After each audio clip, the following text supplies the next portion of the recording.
Hello everyone. So we are solving the back exercise of the chapter solutions and today we will discuss question number 12. So the question is state Henry's law and mention some important applications. क्या करना है बेटा, आपको Henry's law लिखना है और उसके कुछ एप्लीकेशंस बतानी है। तो हेनरीज लॉ क्या कहता है बेटा कि जो पार्शियल प्रेशर है गैस का इन वेपर फेज वो डायरेक्टली प्रोपोर्शनल होता है मोल fraction of gas in solution. ठीक है, फिर जब यहां से प्रोपोर्शनैलिटी का साइन हटाएंगे तो यहां पर आएगा इक्वल्स टू एक proportionality constant which is KH into X। ये KH क्या है बेटा, this is Henry's law constant. क्या कहते हैं इसको, हेनरीज लॉ कांस्टेंट। ठीक है, और मोल फ्रैक्शन क्या बताता है आपको, मोल फ्रैक्शन बताता है सॉल्युबिलिटी। ओके, तो हेनरीज लॉ तो इतना था। इसमें जो KH की वैल्यू है बेटा ये डिफरेंट गैसेस के लिए डिफरेंट हो सकती है एट डिफरेंट टेम्परेचर्स। ठीक, तो यहां से चलो अब देखेंगे कि हेनरीज लॉ को लिखना कैसे है। देखो बेटा, the partial pressure of the gas in vapour phase is proportional to the mole fraction of the gas in the solution P equals to KHX where KH is the Henry's law constant। Simple सा law है। अब आपने लिखी इसकी applications. Applications क्या है बेटा, पहली एप्लीकेशन है to increase the solubility of CO2 in soda water and soft drinks the bottle is sealed under high pressure.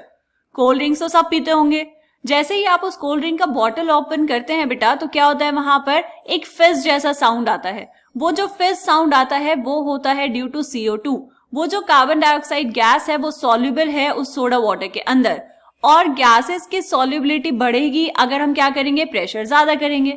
ठीक है, तो हाई प्रेशर पे गैसेस की सॉल्युबिलिटी बढ़ जाती है, इसीलिए जो बॉटल है उसको हम सील करते हैं अंडर हाई प्रेशर।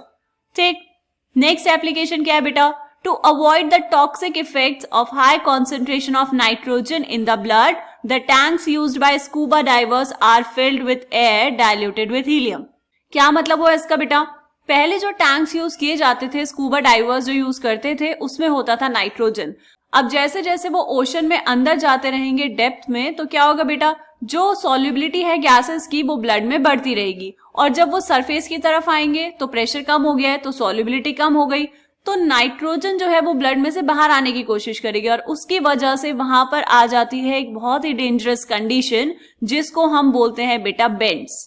ठीक है, बेंड्स होते हैं बबल्स ऑफ नाइट्रोजन जो आपके ब्लड में फॉर्म हो जाते हैं और वो क्या करेंगे, कैपिलरीज को ब्लॉक कर देंगे और क्या होगा, बहुत ही ज्यादा पेनफुल और डेंजरस होते हैं ये। अब इन बेंड्स को अवॉइड करने के लिए हमने क्या किया, हमने जो स्कूबा डाइवर्स का टैंक था उसको डाइल्यूट किया है हीलियम के साथ। अब वहां पे प्रेजेंट होगा हीलियम, नाइट्रोजन एंड ऑक्सीजन, तो अब ये जो बेंड्स वाली कंडीशन थी ये अवॉइड हो जाएगी। ठीक, थर्ड एप्लीकेशन क्या है बेटा, at high altitudes low blood oxygen causes climbers to become weak and make them unable to think clearly which are symptoms of a condition known as anoxia.